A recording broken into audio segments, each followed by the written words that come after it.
नमस्कार, आप देख रहे हैं अब तक टीवी चैनल। हमारे संवाददाता सुसंपत करवरिया ने चित्रकूट से जानकारी देते हुए बताया, उत्तर प्रदेश सरकार श्री सूर्य प्रताप शाही जी मुख्य अतिथि एवं कृषि उत्थान आयुक्त उत्तर प्रदेश शासन श्री मनोज कुमार सिंह की अध्यक्षता में मंडलीय रबी उत्पादन का गोष्ठी 2023 चित्रकूट धाम मंडल बांदा झांसी कानपुर मंडल का आयोजन राष्ट्रीय रामायण मेला परिषद चित्रकूट में किया गया।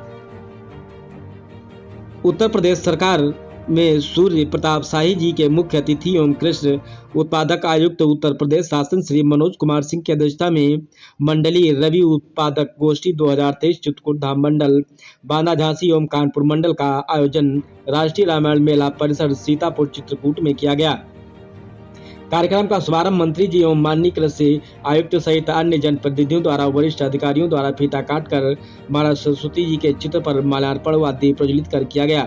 राष्ट्रीय रामायण मेला परिसर में विभागों द्वारा संचालित योजनाओं की प्रदर्शनी भी की गई। मंत्री कृषि शिक्षा एवं कृषि अनुसंधान विभाग उत्तर प्रदेश सरकार सूर्य प्रताप शाही ने कहा कि आज 3 मंडलों की रबी उत्पादन गोष्ठी का आयोजन सब चित्रकूट तपोभूमि कामतानाथ जी की धरती पर किया गया। मैं सभी जनप्रतिनिधियों वरिष्ठ अधिकारियों एवं किसान भाइयों को शुभकामनाएं देता हूं कि उन्होंने इस गोष्ठी में सफलता का योगदान दिया है। उन्होंने कहा कि पहले जिन मंडलों में समानता गोष्ठी होती थी, लेकिन इस बार प्रदेश सरकार द्वारा दूरस्थ मंडलों पर गोष्ठी का आयोजन किया जा रहा है। उन्होंने कहा कि कृषि से संबंधित उत्पादन बढ़ाने के लिए हमारे बीज परिवर्तन बहुत महत्वपूर्ण है। बीज सभी कृषि भंडारों पर उपलब्ध है। प्रदेश में मटर, मसूर, दलहन तिलहन का रकबा बढ़ा है। उन्होंने कहा कि दलहन तिलहन का उत्पादन बढ़े, इसके लिए 71,000 किसान 3 मंडलों में विभिन्न बीजों के मिनी किट किसानों को दिया गया। आज़ादी से पहले प्रधानमंत्री जी का तथा मुख्यमंत्री जी के नेतृत्व में यह कार्य हुआ है। विकसित भारत यात्रा लागू करके गांव-गांव भारत सरकार फसलों का उत्पादन करने। उन्होंने कहा है कि 1947 से काफी समय तक श्री अन्न का उत्पादन फसलों में हुआ है। अब इन फसलों का उत्पादन वर्ष 2035 एवं 38 तक हम आप लोग आत्मनिर्भर बना लेंगे। उत्तर प्रदेश को कुछ देंगे, यह आप लोगों का बहुत बड़ा योगदान रहेगा। उन्होंने किसानों से कहा कि प्रधानमंत्री जी मुख्यमंत्री जी की इच्छा है फसलों के बीजों पर छूट दे रही। चित्रकूट धाम मंडल बांदा एवं झांसी मंडल झांसी के मंडलायुक्त ने कहा कि दोनों मंडल में बाजरा की खरीदा जाता है, जिसमें प्रधानमंत्री जी ने जब से भारतीय जनता पार्टी की बनी है सरकार, किसान अपने 365 दिन में 300 दिन लगातार खेती का कार्य कर रहे हैं। उनकी आमदनी कैसे दोगुनी हो, इसके लिए सरकार कार्यरत है।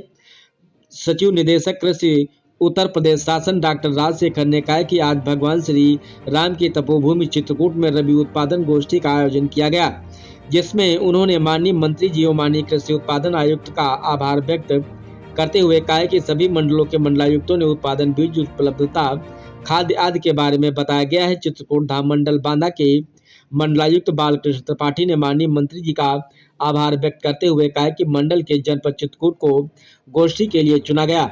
उन्होंने कहा कि मंडल में सामान्य वर्षा का रिकॉर्ड रहा है। उन्होंने कहा कि परंपरागत बुंदेलखंड की जो फसलें हैं उसको बढ़ावा दिया जाए तो किसानों की आय दोगुनी हो सकती है।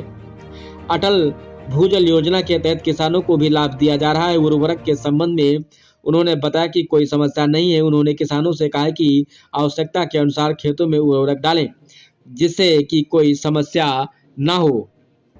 मंडलीय रबी उत्पादन गोष्ठी में आए विभिन्न जनपदों से हमीरपुर से राजा बहादुर, बांदा से आलोक सिंह ने जानकारी देते हुए बताया।